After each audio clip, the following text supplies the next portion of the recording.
شوف اختي، غنكون معاك صريحه وصادمه شويه.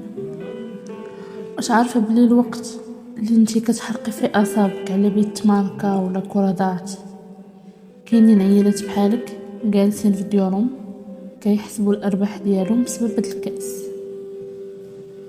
ما تستغربيش، كاس افريقيا غيدوز، واللعابه غياخدو بريماتهم، القهاوي غيجمعوا فلوسهم، وانتي واش غتخرجي من هاد الشهر غير بصوت مبحوح وشي كيسان اتاي مغسولين؟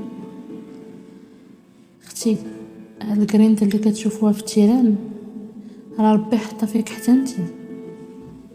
هذيك الحراره اللي في قلبك على البلاد حولها حراره على مستقبلك. شوف هاد القبعه اللي في يدي، راه ماشي غير شوب وخيط، هادي فرصه، هادي رزق كيتصاوب غرزه بغرزه. الفرصه ما كتجيش تطق عليك، انت اللي كتصنعها. كاين اللي بدات مشروع حلويات، كاين اللي تتبيع من تليفونها، كاين اللي كتقدم خدمات من قلب دارها. المهم هو ما تبقيش متفرجه في رزق الناس وهو كيدوز قدامك.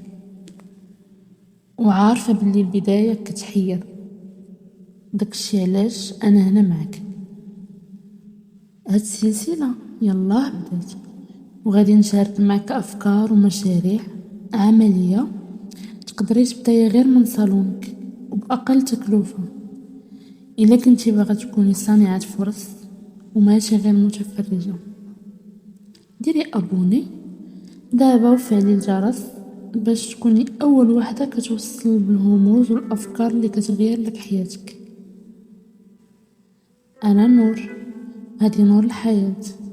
نوضي حركي ديك الصنعه اللي في يديك وماركي اول بيت في طريق نجاحك.